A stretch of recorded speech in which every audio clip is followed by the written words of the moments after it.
اس کے قریب مت جاؤ. ایک آدمی فالو کرنے والا ہے تو فالو کر کے ٹھیک ہے بھائی بول کے نکل جاتا.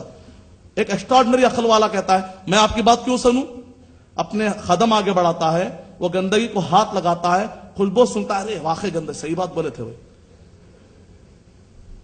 اسلام ماڈرن نہیں مور ایڈوانس ہے. اسلام نے کہا زنا کے قریب مت جاؤ, اس وقت تک لوگوں کو سمجھ میں نہیں آیا جب تک کہ ایڈز کی بیماری نہیں لگی. اسلام نے کہا سود کی طرف مت جاؤ, اس وقت تک سمجھ میں نہیں آیا جب تک کہ دنیا میں انفلیشن نہیں آیا. آج لوگ ڈاکٹروں کی باتیں سن رہے ہیں. ڈاکٹر اگر کہتا ہے کہ یہ چیزیں آپ کو نہیں کھانا چاہیے, شوگر کے مریض ہیں آپ, تو ڈاکٹر کے مطابق حلال چیزوں سے بھی بچ رہے ہیں, حلال چیزیں بھی نہیں کھاتے. لیکن قرآن مجید کہتا ہے کہ حرام چیزیں مت کھاؤ تو حرام چیزیں کھا لو. یعنی کہ مطلب کیا نکلا, ڈاکٹر سے ڈر ہے, جہنم سے ڈر نہیں.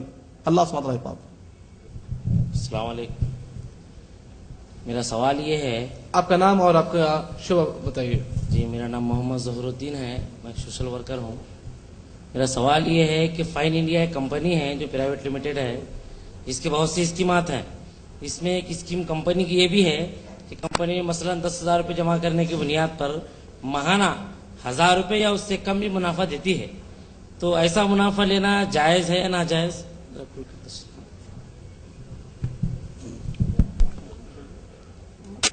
وعلیکم السلام ورحمۃ اللہ وبرکاتہ. بھائی نے کہا ہے کہ ایک کمپنی ہے جس کی اسکیم یہ ہے کہ ماہانہ آپ کو 1,000 روپے ملے گا, کبھی بڑھ بھی سکتا ہے کبھی کم بھی ہو سکتا ہے.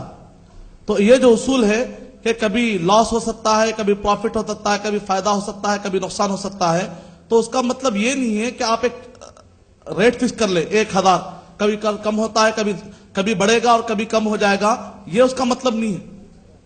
کیونکہ اسلامی اصول کے مطابق یہ ہے, اس بات پر بھی بات ہونی چاہیے کہ کل کے دن کمپنی پوری لاس میں آ جائے تو یہ آدمی کو بھی پورے لاس میں شریک ہونا پڑے گا. اس میں تو اس کی بات ہی نہیں ہو رہی. مہینے کو 1,000 آ جائے گا, اس میں کم زیادہ ہو سکتا ہے, اس پہ بات ہوئی. لیکن بعض وقت کمپنی پوری ڈوب جا سکتی ہے, تو ایسے وقت پر بات تو ہونی چاہیے. تو لاس پر تو بات ہونی چاہیے. دوسری چیز یہ ہے کہ آپ فکس کر رہے, ادھر بھی ایک معنی میں فکس ہی ہو رہا ہے. وہ کیسے؟ کیونکہ آپ جو کیپٹل دیتے, آسان لفظوں میں سمجھاؤں گا میں, 1,00,000 آپ نے لیے, آپ کہتے ہیں کہ میں اس کا 10% دوں گا, تو مطلب کیا نکلا کہ ہر مہینے میں 10,000 فکس ہو گئے. پروفٹ میں کیا ہوتا ہے, جتنا کمپنی کو پروفٹ آئے گا اس میں کا 10%, یہ جائز ہے. اس لیے اگر آپ غور کر کے دیکھیں گے تو یہ کاروبار زیادہ مفید ہو سکتا ہے. مثال کے طور پر اگر آپ نے 1,00,000 دیے, 10% لے رہے, تو آپ کو ہر مہینہ کتنا ملے گا, 10,000 ملے گا. ہم سمجھ رہے ہیں فکس تو ہو گیا. مان لیجئے کہ کمپنی کو پروفٹ کبھی 1 کروڑ آیا, کبھی 2 کروڑ آیا, اس کا 10% کتنا ہوا 1 کروڑ کا؟ مان لیجئے کہ 10 لاکھ آیا, 10 لاکھ آیا تو آپ دیکھ رہے, اگر 1 کروڑ آیا اگر کمپنی کو, تو اس کا 10% نکلا 10 لاکھ. اس سے پہلے آپ کو ملے تھے 10,000 روپے. مان لیجئے کمپنی کو 2 کروڑ آیا, ادھر بڑھ گیا 3 کروڑ آیا, تو پروفٹ پر جو ریشیو ہوتا ہے وہ زیادہ فائدہ مند ہے. اسلامی اصول کے مطابق بھی تجارت میں زیادہ فائدہ ہے, سود میں زیادہ فائدہ نہیں ہے. سود میں آپ کو پرٹیکولر اماؤنٹ دے کر آپ کو خوش کر دیتے ہیں, باقی کا پروفٹ وہ لوگ اٹھا رہے ہیں. یہ بھی غور کریں گے. اس کے اندر خالی اشاری کیا کی جا رہی ہے, تھوڑا فکس کیا جا رہا ہے, اس کے اندر فلیکسیبل بتایا جا رہا ہے. ایسا بھی نہیں چلے گا. امید کہ آپ کا جواب مکمل. وعلیکم السلام ورحمۃ اللہ وبرکاتہ. میں گورنمنٹ ملازم ہوں اور لائف انشورنس کروانا بے حد ضروری ہے. بہت اچھا سوال. انشورنس کی بعض باتیں جو رہ گئی تھی انشاءاللہ اس میں آ جائیں گی. اس کے بغیر ہم نوکری نہیں کر سکتے. اگر میں 1,00,000 روپے کا بیمہ کرواتا ہوں تو پالیسی میچور ہونے کے بعد 2,00,000 روپے مل سکتے ہیں, تو اضافہ کی رقم کی شکل کیا ہوگی؟ انشورنس کے بارے میں جو میں نے آپ کو باتیں بتائی تھی, تو ایک اصول کی میں نے تشریح کی تھی, لیکن مکمل انشورنس کے مسائل آپ کے سامنے نہیں آ سکے. میں چاہتا ہوں کہ سامنے رکھ دوں. انشورنس کی کئی قسمیں ہوتی ہیں. اصولی اعتبار سے انشورنس کی ہر قسم حرام ہے, کیونکہ غرر ہے اس میں کسی نہ, کیونکہ اگر کوئی شخص کہتا ہے نہیں انشورنس میں کیا ہے, کمپنی والے تحفہ دے رہے, بعض لوگ کہتے ہیں کمپنی والے فائدہ دے رہے ہیں, تو اس میں آپ کو پرابلم کیا ہے؟ یعنی کہ قرآن میں کیا آیت ہے نا, سورہ نساء نمبر 4 کے آیت نمبر 29 میں, آپس میں اگر راضی ہو جاتے ہیں تو اس میں پرابلم کی بات کیا ہے؟ بینک والا اگر قرضے پر ہم جو پیسہ رکھا رہے ہیں فکس ڈپازٹ, اس پر پیسہ دے رہا ہے تو اس میں پرابلم کیا ہے؟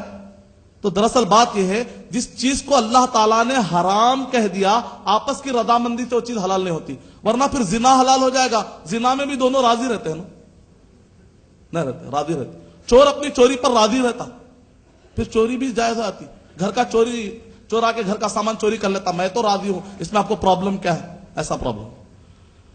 اب انشورنس اصولی اعتبار سے آپ 30,000 بھرتے ہیں، ایکسیڈنٹ ہو جاتا ہے، سامنے والے سے 1 لاکھ لے رہے ہیں، کس بنیاد پر لے رہے ہیں؟ تو بعض لوگ کہتے ہیں رضامندی، دوسرا بعض لوگ کہتے ہیں ذرا اور نہیں، یہ تو تحفہ ہے کمپنی کی طرف سے.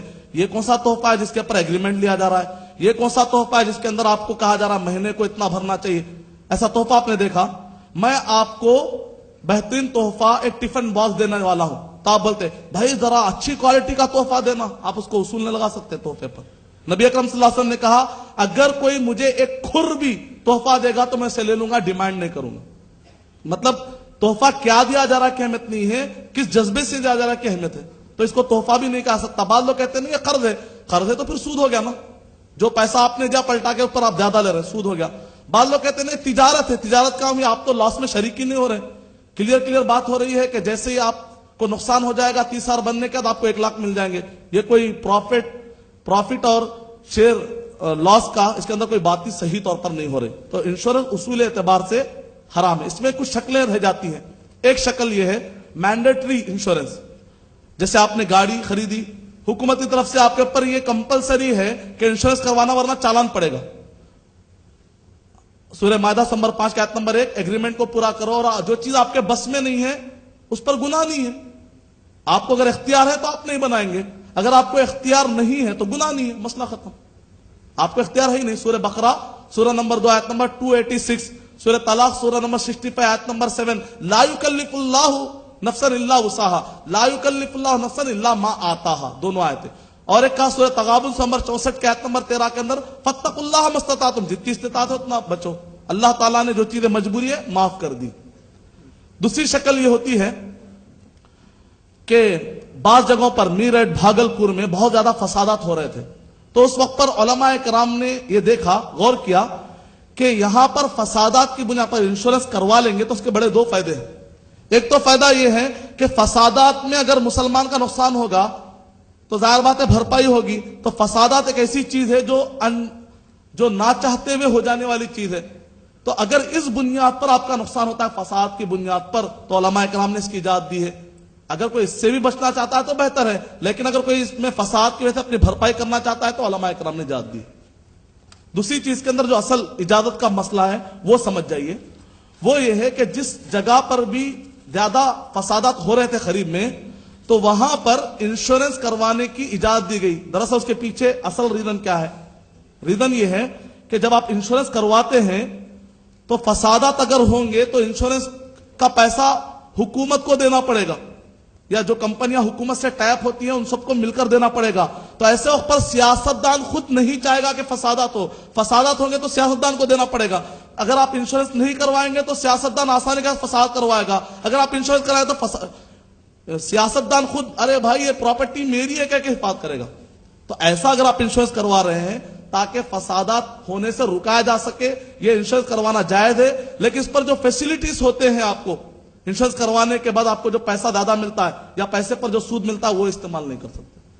مطلب ہے کہ جہاں پر آپ مجبوری بات آئے فتوا مل گیا، جہاں پر مجبوری نہیں اختیار ہے وہاں پر پکڑا گیا. تیسری شکل اور ایک بھی ہے، ذرا باریکی سے سمجھنا پڑے گا. بعض اوقات ہوتا ہے کہ میں ایک جملہ کہتا ہوں، لوگ اس کا غلط مطلب سمجھتے ہیں اور غلط پرچار بھی کر لیتے ہیں، پریشان ہو جاتے ہیں. دین کا مسئلہ بڑے ہی باریک انداز میں محنت سے سمجھنا چاہیے. نہیں سمجھ میں آیا خاموش بیٹھ جانا چاہیے. اور ایک بھی مسئلہ ہے ہیلتھ انشورنس کا. ہیلتھ انشورنس میں ہوتا یہ ہے، ایک شکل یہ ہے کہ کمپنی والے سیلری کاٹ کے آپ کی سیلری کاٹ کے انشورنس کمپنی سے ٹائپ کر دیتے ہیں. چونکہ یہاں پر آپ کا پیسہ لگ رہا ہے، یہ ہیلتھ انشورنس سے فائدہ اٹھانا جائز نہیں. دوسری شکل، کمپنی والے آپ کی سیلری میں سے پیسہ نہیں لیتے. کمپنی والے کہتے ہیں چونکہ آپ امپلائی ہیں ہماری ذمہ داری ہے، اگر آپ کی طبیعت خراب ہوتی ہے تو ہیلتھ کی ذمہ داری ہماری. وہ لوگ جا کر انشورنس سے ٹائپ کر لیتے ہیں، یہ ان کا پرابلم ہے. کمپنی والے کہتے ہیں آپ چونکہ ہمارے امپلائی ہے، سیلری دینا ذمہ داری ہماری ہے، ہیلتھ خراب ہو جائے تو اس کی اچھا کرنے بھی ذمہ داری ہماری ہے، اس کے لیے کمپنی والے خرچہ کریں گے. اگر کمپنی والے جا کر ہیلتھ انشورنس کے ذریعے سے آپ کا کام کرتے ہیں، یہ ان کا پرابلم ہے، یہ جائز ہے.